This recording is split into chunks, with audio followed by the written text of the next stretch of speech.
प्रधानमंत्री नरेंद्र मोदी आज गांधीनगर में वाइब्रेंट गुजरात ग्लोबल समिट का करेंगे उद्घाटन। ग्लोबल फिनटेक लीडरशिप फोरम में शीर्ष उद्योगपतियों से करेंगे मुलाकात।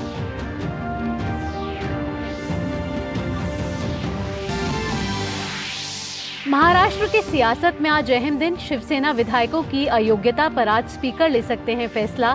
फैसले पर टिका है शिंदे सरकार का भविष्य।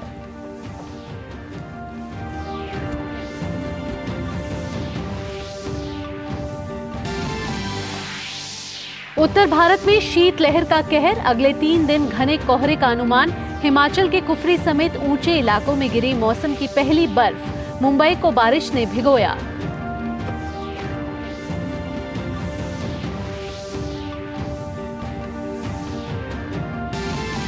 अंतर्राष्ट्रीय खबरों में पूर्व अमेरिकी राष्ट्रपति डोनाल्ड ट्रंप के चुनाव नतीजे पलटने की साजिश के आरोप में चल रहे मुकदमे में सुरक्षा के दावों पर न्यायाधीशों ने जताया संदेह।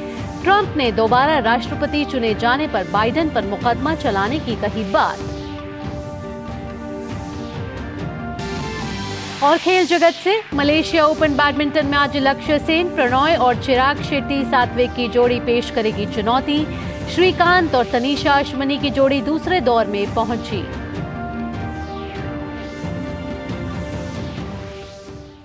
नमस्कार, डीडी न्यूज पर आप सभी का स्वागत है। मैं हूं आपके साथ भावना नैयर। सुर्खियों के बाद अब खबरें विस्तार से।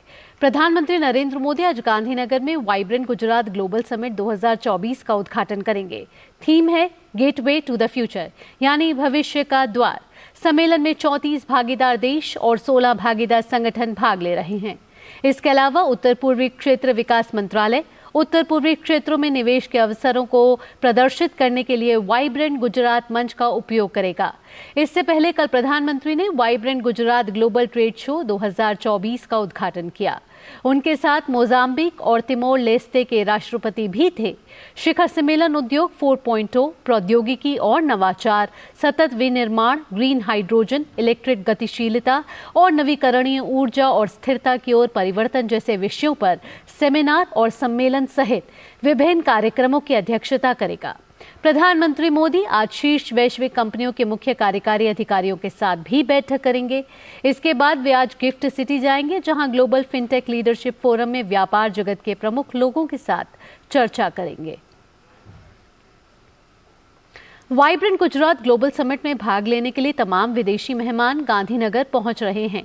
कल चेक गणराज्य के प्रधानमंत्री पेट्र फियाला अहमदाबाद पहुंचे, जहां उनका स्वागत गुजरात के मुख्यमंत्री भूपेंद्र पटेल ने किया।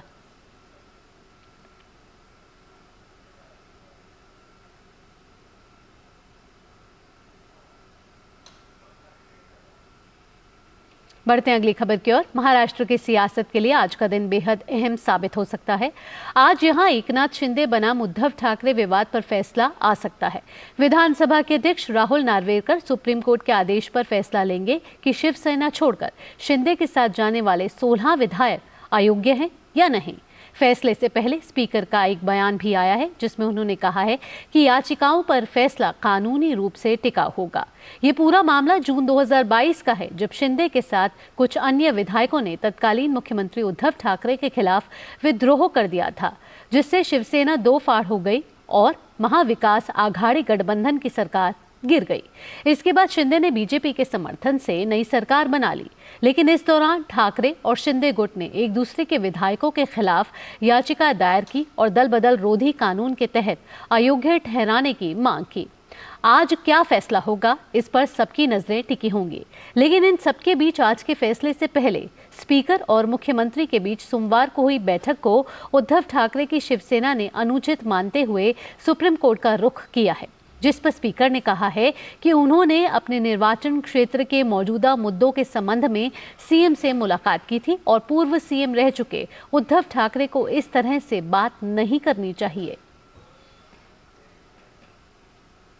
और आइए अब आपको लिए चलते हैं रामनगरी अयोध्या, जहां 22 जनवरी को होने वाले प्राण प्रतिष्ठा समारोह की तैयारियां अब अंतिम रूप ले रही हैं। श्री राम अयोध्या आए हैं, श्री राम अयोध्या आए हैं, श्री राम अयोध्या आए हैं, श्री राम अयोध्या आए हैं। जय सिया राम, सिया राम, सिया राम, पवन चले भगवान। जय सिया राम, सिया राम, सिया राम, पवन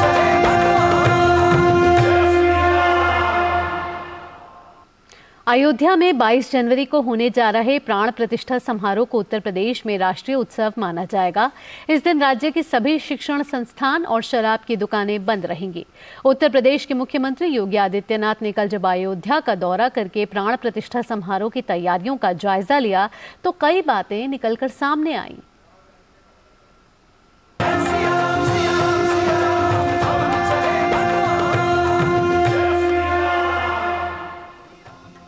अयोध्या में भगवान श्री राम का मंदिर भव्य और दर्शनीय है।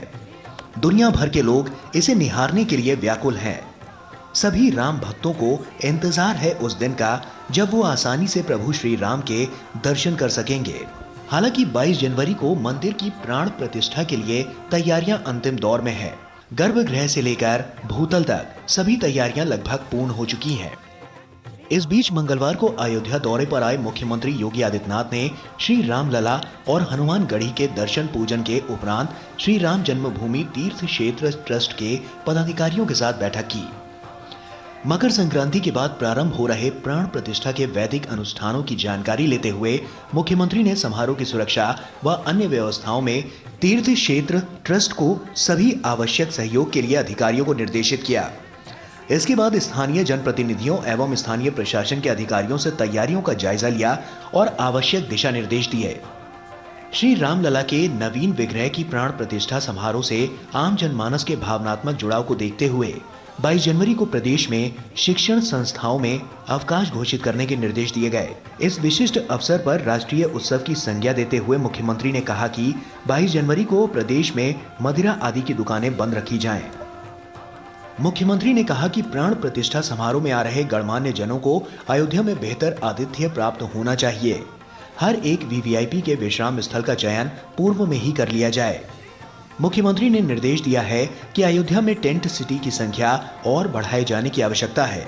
कुंभ की तर्ज पर अयोध्या में 25 से 50 एकड़ में एक भव्य टेंट सिटी तैयार कराएं। इसके अलावा मुख्यमंत्री ने कहा है कि 22 जनवरी के उपरांत अयोध्या में दुनिया भर से राम भक्तों का आगमन होगा। उनकी सुविधा के लिए पूरे नगर में विभिन्न भाषाओं में साइनेज लगाए जाएं। वहीं धर्मपथ, जन्मभूमि पथ, भक्ति पथ, रामपथ जैसे प्रमुख मार्गों अथवा गलियों में धूल ना उड़े, गंदगी ना हो। मुख्यमंत्री ने कहा है कि अयोध्या प्रतिबंधित पॉलिथीन मुक्त नगर हो। 14 जनवरी से नगर में स्वच्छता विषयक विशेष अभियान चलाएं। नगर में कहीं भी गंदगी नहीं दिखनी चाहिए। इसके अतिरिक्त 22 जनवरी को सायंकाल हर देव मंदिर में दीपोत्सव मनाया जाएगा। हर सनातन आस्थावान अपने घरों, प्रतिष्ठानों में राम ज्योति प्रज्वलित कर रामलला का स्वागत करेगा। सभी सरकारी भवनों की साज सज्जा कराई जाए। मुख्यमंत्री ने कहा है कि सभी टेंट सिटी में 10-10 बेडों के स्वास्थ्य केंद्र तैयार किए जाएं और यहां एम्बुलेंस की तैनाती हो। वहीं टेंट सिटी में साफ सफाई का ध्यान रखने के निर्देश दिए गए हैं। यहाँ ठहरने वालों को गर्म पानी मिले और टेंट सिटी में खाद्यान्न की उपलब्धता बनी रहे। मुख्यमंत्री ने कहा है कि लखनऊ, प्रयागराज और गोरखपुर से अयोध्या मार्ग को ग्रीन कॉरिडोर के रूप में तैयार रखा जाए। इन मार्गों को रामायण रामचरितमानस के श्लोकों, चौपाइयों, दोहों से आकर्षक बनाया जाए। इसके अलावा 22 जनवरी के समारोह के लिए पार्किंग और यातायात प्रबंधन की बेहतर कार्य योजना बनाई जाए। अयोध्या को जोड़ने वाले प्रमुख मार्गों पर पर्याप्त पार्किंग व्यवस्था हो। श्रद्धालुओं के आवागमन के लिए इलेक्ट्रिक बसों की पर्याप्त उपलब्धता हो। योगी आदित्यनाथ ने निर्देश दिया है कि अयोध्या नगर में प्राण प्रतिष्ठा समारोह का लाइव प्रसारण हो। इसके लिए मोबाइल वैन, एलईडी स्क्रीन आदि की व्यवस्था हो। सुरक्षा को अहम बताते हुए उन्होंने निर्देश दिया है कि अयोध्या धाम में बड़ी संख्या में बाहरी लोग भी निवास कर रहे हैं। ऐसे लोगों का सत्यापन करते हुए नगर की सुरक्षा सुनिश्चित की जाए और आवश्यकता अनुसार पुलिस पिकेट बढ़ाए जाएं। इसके अतिरिक्त अयोध्या धाम आने वाले श्रद्धालुओं, पर्यटकों को नव्य दिव्य भव्य अयोध्या की महिमा से परिचय कराने प्रशिक्षित टूरिस्ट गाइड तैयार करें। इसमें स्थानीयता को वरीयता देने की बात कही गई है। गौरतलब है कि भगवान रामलला के विग्रह की प्राण प्रतिष्ठा को लेकर तैयारियां तेज हो गई हैं। रामलला के भव्य स्वागत के लिए अयोध्या नगरी सज गई है। इस बीच दुनिया भर से आने वाले श्रद्धालुओं का अयोध्या पहुंचना जारी है।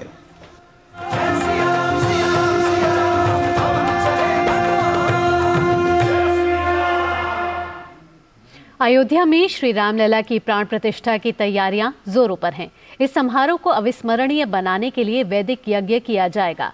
सरयू के तट पर 11,000 पार्थिव शिवलिंगों पर भगवान राम को संकीर्तन होगा। देखते हैं संवाददाता आशुतोष शुक्ला की एक खास रिपोर्ट।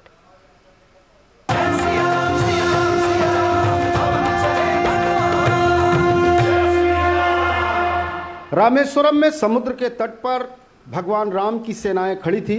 लंका पर जाने के लिए पुल का निर्माण हो चुका था, लेकिन इससे भी पहले भगवान राम लिंग थाप विधवत करी पूजा, शिव समान शिव मोहिन दूजा, बालू का शिवलिंग बनाते हैं, उसका पूजन अर्चन करते हैं और उसके बाद लंका पर चढ़ाई करते हैं। दृश्य कुछ ऐसा अयोध्या में भी है। जब भगवान के राम भक्त सड़कों पर अयोध्या में हैं तो सरयू के तट पर, या तो कहें कि सरयू की गोद में 1008 ये स्थान बनाए गए हैं, जहां पर 9 दिनों तक लगातार 14 जनवरी से लेकर 25 जनवरी तक भगवान राम का संकीर्तन किया जाएगा और भगवान राम की प्राण प्रतिष्ठा के अवसर पर संपूर्ण वातावरण को राममय कर दिया जाएगा। जी, विश्व कल्याण सीताराम नाम जप महायज्ञ ये होने जा रहा है भगवान प्राण प्रतिष्ठा के शुभ अवसर पर। जी, हमारे गुरु जी ने 15 में यहाँ यज्ञ किए थे। इसे ही विशाल यज्ञ हुआ था। तो उस समय महाराज जी प्रण किए थे कि एक बार जब भगवान राम जन्मभूमि बनने लगेगा तो फिर हम दोबारा यज्ञ करेंगे। तो आज हमारे साक्षात प्रमाण है कि आज राम जन्मभूमि बनने जा रहा है और भगवान श्री राम का प्राण प्रतिष्ठा होने जा रही है। उसके उपलक्ष्य में हमारे गुरु जी ने फिर दोबारा यज्ञ कर रहे हैं, जिसमें 21,000 नाम जापक नेपाल से आ रहे हैं। 1008 शिवलिंग की स्थापना कर करके सीताराम नाम जाप 9 दिवसीय करेंगे। और सामने आप देख रहे हैं एक 11 मंजिला एक साला बना हुआ है, जिसमें उसमें 100 कुंड बना हुआ है, जिसमें 100 कुंड में 1100 जोड़े दंपति बैठेंगे। वाल्मीकि रामायण से हवन होगी, जिसमें राम के लिए रामाय स्वाहा, राम का आहुति गिरेगी, रामाय स्वाहा, राम के लिए। इन वैदिक कार्यक्रमों से संपूर्ण अयोध्या कहीं न कहीं राममय होगी और राम भक्तों को बहुत प्रतीक्षित वह अवसर जरूर देखने और सुनने को मिलेगा। विवेक के साथ आशुतोष शुक्ला, डीडी न्यूज़, अयोध्या।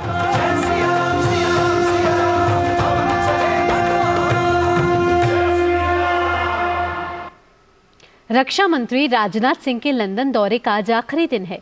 इससे पहले कल उन्होंने BAPS स्वामीनारायण मंदिर पहुंचकर पूजा अर्चना की।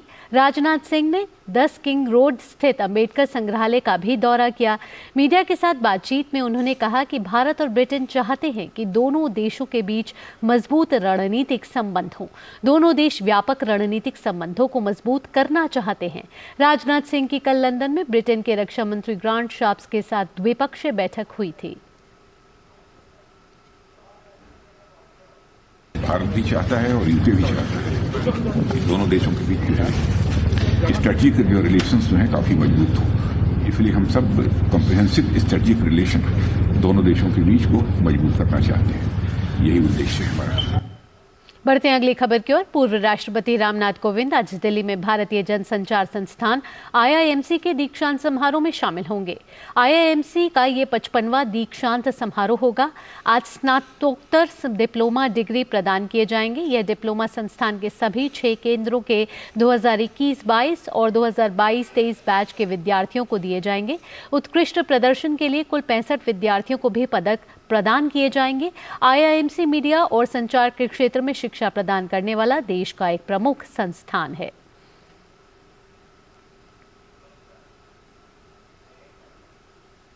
आप जानते हैं मौसम का हाल, बर्फबारी, शीतलहर और बारिश। जी हां, आजकल मौसम की बात करें तो पहाड़ से लेकर मैदान तक सर्दी का सितम देखने को मिल रहा है। पूरा उत्तर भारत इस समय शीतलहर और कोहरे की चपेट में है।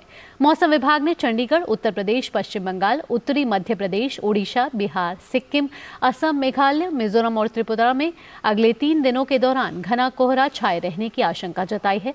उत्तर भारत में अगले कुछ दिन के दौरान कड़ाके की ठंड जारी रहेगी। वहीं हिमाचल प्रदेश में इस सीजन के बर्फबारी का इंतजार खत्म हुआ। शिमला के पर्यटन स्थल कुफरी समेत Chini Bungalow, Mahasu peak, amusement park, hip hip hooray और छराभड़ा की पहाड़ियों पर बर्फबारी हुई है। इस बीच मुंबई को भी बारिश ने भिगो दिया है। देर रात अंधेरी, बांद्रा कुर्ला कॉम्प्लेक्स, बांद्रा और बोरीवली सहित पश्चिमी उपनगरों में कई इलाकों में बारिश हुई। इसके चलते तापमान में काफी गिरावट दर्ज की गई है। मौसम विभाग के अनुसार अरब सागर में बने कम दबाव के कारण बारिश हुई है। और अब बात विकसित भारत संकल्प यात्रा से जुड़ी हुई।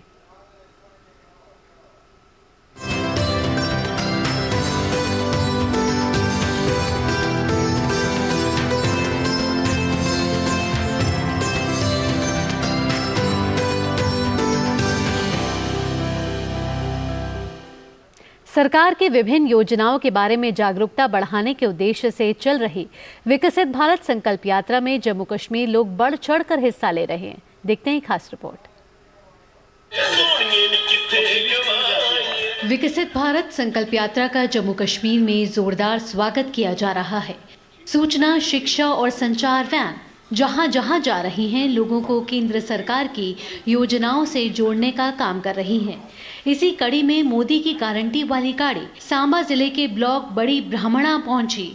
यहां के लोगों ने आईईसी वैन पर फूलों की वर्षा करते हुए गर्मजोशी से स्वागत किया और विभिन्न योजनाओं के बारे में जाना। वहीं लाभार्थियों ने मेरी कहानी मेरी जुबानी पहल के तहत अपने जीवन में आए बदलाव की कहानी साझा की। मोदी जी का बड़ा शुक्रिया जो हमें सिलेंडर दिया। साढ़े को पैसे नहीं, मेरा पथरी ऑपरेशन हुआ, आयुष्मान कार्ड फ्री ऑपरेशन हुआ मेरा, साढ़े को पैसे नहीं। मोदी जी का शुक्रिया। मोदी साहब की स्कीम करना शुक्रिया असें 6000 रुपये सालाना मिलता, ट्रैक्टर के पैसे भी दे सकते, खाद भी पाई सकते, तो सारा अच्छा काम चला, अच्छी स्कीम है। उधमपुर की सियाल जट्टा पंचायत में विकसित भारत यात्रा कार्यक्रम आयोजित की गई। यहाँ भी स्थानीय लोगों ने सूचना, शिक्षा और संचार वैन का स्वागत किया। कार्यक्रम के दौरान आईईसी वैन के माध्यम से ग्रामीणों को केंद्र सरकार की जन कल्याण की योजनाओं के बारे में जागरूक किया गया। लाभार्थियों ने योजनाओं से मिले लाभ के बारे में बताया। पहले तो हम बाहर जा नहीं सकते थे ऐसे कि अकेले, कहीं बैंक में पता नहीं चलता था कि हमने क्या करना है क्या नहीं, फॉर्म बनना नहीं आता था। अभी हमने बहुत कुछ सीखा है। हमारी लेडीज़ जो लोन वगैरह लेती हैं, कईयों ने अपने पार्लर वगैरह खोले हैं, कईयों ने टेलर का काम किया है। वो हमारे हर एक नागरिक के लिए इतना कर रहे हैं। हम इस सरकार का और अपने देश के जो प्रधानमंत्री हैं उनका धन्यवाद करते हैं। जितनी भी स्कीमें मोदी सरकार जी ने लाई हैं वो ज़्यादातर गरीब लोगों से और जो आम जनमानस है उनसे जुड़ी हुई हैं। चाहे आप PMA-22 के तहत मकान की बात करें, चाहे आप आयुष्मान की बात करें जिसमें कि 5 लाख तक जो इलाज फ्री हो रहा है। हमारी सरकार जो हमें जो स्कीमें दे रही है, जो घर घर जाके जो कैंप लग रहे हैं, जहाँ लोगों को अवेयर किया जा रहा है, तो इसके लिए मैं अपनी केंद्र सरकार का तहे दिल से शुक्रगुजार हूँ। वहीं रामबन जिले के बनिहाल में विभिन्न विभागों द्वारा लगाए गए स्टॉलों में लोगों को जागरूक किया गया। साथ ही प्रधानमंत्री आयुष्मान योजना के गोल्डन कार्ड और राशन कार्डों के लिए रजिस्ट्रेशन करवाया गया। प्रधानमंत्री आवास योजना के लाभार्थियों को उनके घरों की सांकेतिक चाबी देकर सम्मानित किया गया। मेरे जमीन में कम से कम 350-400 बूटे लगे हुए हैं और हॉर्टिकल्चर डिपार्टमेंट का मैं शुक्रिया अदा कर। जब से PMAY स्कीम के तहत इन्होंने मकानात देना शुरू कर दिए तो हर पंचायत में कम से कम जितने भी हाउसलेस लोग हैं सबको एक एक मकान मिला। किसान सम्मान योजना जो कि मतलब हमारे किसान भाइयों को 2-2 हज़ार रुपये मतलब मिलते हैं, यानी साल के 6,000 मिलते हैं। हम उनके बहुत ही शुक्रगुजार है। पुंछ जिले की 4 पंचायतों में संकल्प यात्रा पहुंची। मोदी की गारंटी वाली गाड़ी का पंचायत प्रतिनिधियों, सरपंचों, पंचों और सदस्यों सहित बड़ी संख्या में स्थानीय लोगों ने गर्मजोशी से स्वागत किया। वहीं मेरी कहानी मेरी जुबानी के अंतर्गत कई लाभार्थियों ने अपनी कहानियां साझा की और सरकार का धन्यवाद किया। और हम पहले लकड़ी वगैरह चुन के खाना बनाते थे और सरकार का बहुत बहुत शुक्रिया, हमें उन्होंने गैस दिया। हमें जो मोदी सरकार ने फ्री में जो राशन दिया है, हम गरीब लोग हैं, हमें यहाँ फसलें नहीं होती हैं। जनाब नरेंद्र मोदी बीजेपी सरकार का शुक्रिया अदा करना चाहती हूँ जिन्होंने 2000 रुपया किसान के लिए दिया था, जिसमें इन्होंने पहले तो बहुत ही गरीबी की हालत में मजदूर अपनी मेहनत कशी करते थे, लेकिन आज 2000 के फायदे में लोग बीज भी ले लेते, अपनी खेती बाड़ी भी आराम के साथ मतलब कर लेते हैं। इस दौरान स्थानीय लोगों और छात्रों को विकसित भारत बनाने की शपथ दिलाई गई। Bureau report, DD news. केंद्रीय ग्रामीण विकास एवं इस्पात राज्य मंत्री फग्गन सिंह कुलस्ते श्रावस्ती पहुंचे और विकसित भारत संकल्प यात्रा अभियान के कार्यक्रम में शिरकत की। उन्होंने केंद्र सरकार द्वारा चलाई जा रही जन कल्याणकारी योजनाओं के बारे में लाभार्थियों को बताया। लोग जैसा उत्साहित थे, जितने बड़ी संख्या में जो लाभार्थी हैं देश में, चाहे उज्ज्वला का हो और चाहे वो हमारे किसान सम्मान निधि हो, आयुष्मान भारत हो और चाहे हमारे प्रधानमंत्री आवास योजना हो, घर घर पानी देने का जो मूलभूत सुविधा है उसके बारे में देखिए, पानी के बारे में देखिए। के कोड के रूप में आयुर्वेद, यूनानी और सिद्ध चिकित्सा में वैश्विक एकरूपता आएगी।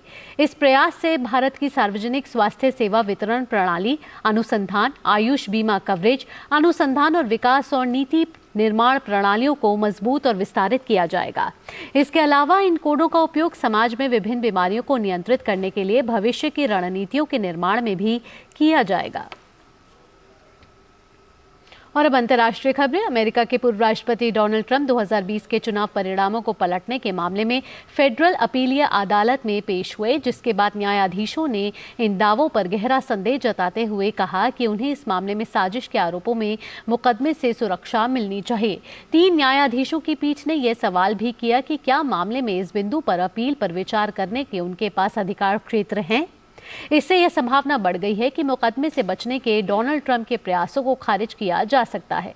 लंबी सुनवाई के दौरान न्यायाधीशों ने डोनाल्ड ट्रंप के वकील से इन दावों के समर्थनों में दलील पेश करने के लिए कहा कि उनके मुवक्किल ट्रंप को उन कृत्यों के लिए आपराधिक आरोपों से सुरक्षा मिलनी चाहिए जो उनके अनुसार उन्होंने राष्ट्रपति के रूप में अपने कर्तव्यों का निर्वहन करते हुए किए थे। डोनाल्ड ट्रंप को आपराधिक आरोपों से सुरक्षा प्रदान करने संबंधी दलीलों को पिछले महीने एक निचली अदालत ने खारिज कर दिया था। ट्रंप ने बिना सबूत के दावा किया कि उन पर इसलिए मुकदमा चलाया जा रहा है क्योंकि सर्वेक्षणों में उन्हें राष्ट्रपति बाइडेन से आगे दिखाया गया है। उन्होंने चेतावनी दी कि यदि आरोप उनकी उम्मीदवारी को नुकसान पहुंचाने में सफल हो जाते हैं तो इसके परिणाम खराब होंगे। ट्रंप ने कहा कि इससे देश में हंगामा मच जाएगा और इसके बाद कई रहस्यों से पर्दा उठ जाएगा। भाजपा के राष्ट्रीय अध्यक्ष जेपी नड्डा असम के दौरे पर हैं। आगामी लोकसभा चुनाव को देखते हुए भाजपा अध्यक्ष के दौरे को काफी अहम माना जा रहा है। जेपी नड्डा सबसे पहले गुवाहाटी के मां कामाख्या मंदिर में पूजा अर्चना करेंगे। इसके बाद प्रदेश भाजपा कार्यकारिणी की बैठक में वे शामिल होंगे। बैठक में विभिन्न मुद्दों पर चर्चा की जाएगी, जिससे आम चुनावों की तैयारियों की भी समीक्षा होगी। इससे पहले गुवाहाटी एयरपोर्ट पहुंचने पर असम के मुख्यमंत्री ने जेपी नड्डा का स्वागत किया। और अब खेल से जुड़ी खबर। मलेशिया ओपन बैडमिंटन टूर्नामेंट में लक्ष्य सेन आज पुरुष एकल में अपनी चुनौती पेश करेंगे। लक्ष्य सेन का मुकाबला चीन के वेंग होंगयांग से होगा। एचएस प्रणॉय का सामना डेनमार्क के एंडर्स एंटनसन से होगा। वहीं पुरुष युगल में सात्विक साईराज रंकी रेड्डी और चिराग शेट्टी की जोड़ी का मुकाबला मोहम्मद शोएबुल फिक्री और बगास मौलाना की इंडोनेशियाई जोड़ी से होगा। कल खेले गए रोमांचक मुकाबले में भारत के किदाम्बी श्रीकांत ने पिछड़ने के बाद वापसी करते हुए दुनिया के 5वें नंबर के खिलाड़ी इंडोनेशिया के जोनाथन क्रिस्टी को कड़े मुकाबले से हराकर दूसरे दौर में जगह बनाई। श्रीकांत ने 1 घंटा और 5 मिनट चले पहले दौर के मुकाबले में 6ठे वरीय क्रिस्टी को 12-21, 21-18, 21-16 से हराया। दुनिया के पूर्व नंबर 1 खिलाड़ी श्रीकांत अगले दौर में हांगकांग के एनजी का लॉन्ग एंगस से भिड़ेंगे। तनीषा क्रास्टो और अश्विनी पोनप्पा की भारतीय जोड़ी ने फ्रांसिस्का कॉर्बट और एलिसन ली की अमेरिकी जोड़ी को 21-13, 21-16 से हराकर दूसरे दौर में जगह बनाई। भारतीय जोड़ी के सामने अगले दौर में 7वीं वरीयता प्राप्त जापानी जोड़ी मायू मात्सुमोतो और वकाना नागारा की चुनौती होगी।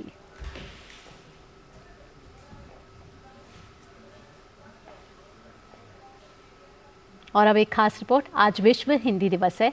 हर साल ये दिन वैश्विक स्तर पर हिंदी भाषा को प्रोत्साहित करने और इसके प्रयोग को बढ़ावा देने के लिए मनाया जाता है। आज के न्यूज़ लेंस में आपको बता रहे हैं हिंदी भाषा के वैश्विक महत्व और उपलब्धियों के विषय में।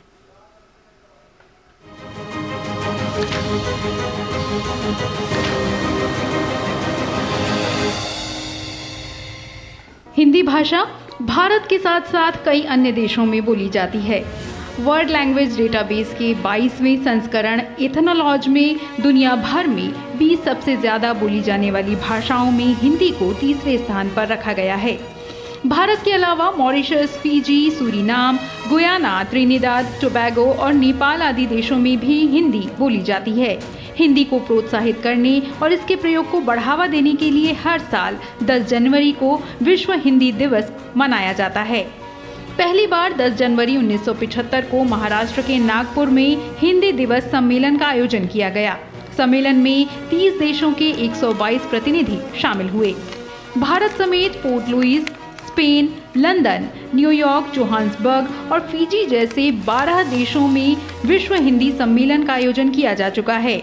सम्मेलन का मुख्य उद्देश्य विश्व भर में हिंदी का प्रचार प्रसार करना है। ये उस दिन को भी चिन्हित करता है जब वर्ष 1949 में संयुक्त राष्ट्र महासभा में पहली बार हिंदी बोली गई थी। ये विश्व के विभिन्न हिस्सों में स्थित भारतीय दूतावासों द्वारा भी मनाया जाता है। विश्व हिंदी दिवस को मनाने की शुरुआत 10 जनवरी 2006 को हुई। दुनिया भर में 61 करोड़ से ज्यादा लोग हिंदी बोलते हैं। अंग्रेजी और मंदारिन चीनी भाषा के बाद हिंदी दुनिया भर में तीसरी सबसे ज्यादा बोली जाने वाली भाषा है। 40 देशों के 600 से अधिक विश्वविद्यालयों और स्कूलों में हिंदी पढ़ाई जाती है। इस वर्ष विश्व हिंदी दिवस की थीम है पारंपरिक ज्ञान से आर्टिफिशियल इंटेलिजेंस तक। राजभाषा विभाग ने स्मृति आधारित अनुवाद प्रणाली कंठस्थ का निर्माण और विकास किया है, जिसमें लगभग 22 लाख वाक्य शामिल हैं। इस टूल का प्रयोग कर सरकारी कार्यालयों में अनुवाद की गति और गुणवत्ता बढ़ी है। मॉरिशस के पोर्ट लुइस में भी वर्ष 2018 में विश्व हिंदी सचिवालय भवन का उद्घाटन किया गया। 2019 में प्रधानमंत्री मोदी के नेतृत्व में 57 मंत्रालयों में से 53 मंत्रालयों की हिंदी सलाहकार समितियों का गठन किया गया और तब से इनकी निरंतर बैठकें आयोजित की जा रही हैं। प्रधानमंत्री नरेंद्र मोदी भी समय समय पर देश विदेश के मंचों से हिंदी में उद्बोधन देते रहे हैं, जिससे सभी हिंदी प्रेमियों में उत्साह का संचार होता है। हिंदी भारतवासियों की संपर्क भाषा तो है ही, अब विश्व भाषा बनने की दिशा में भी तेजी से आगे बढ़ रही है। अभी हिंदी भले ही संयुक्त राष्ट्र संघ की आधिकारिक भाषा नहीं है, लेकिन व्यवहारिक स्तर पर इसकी सभी एजेंसियों द्वारा मान्य भाषा है।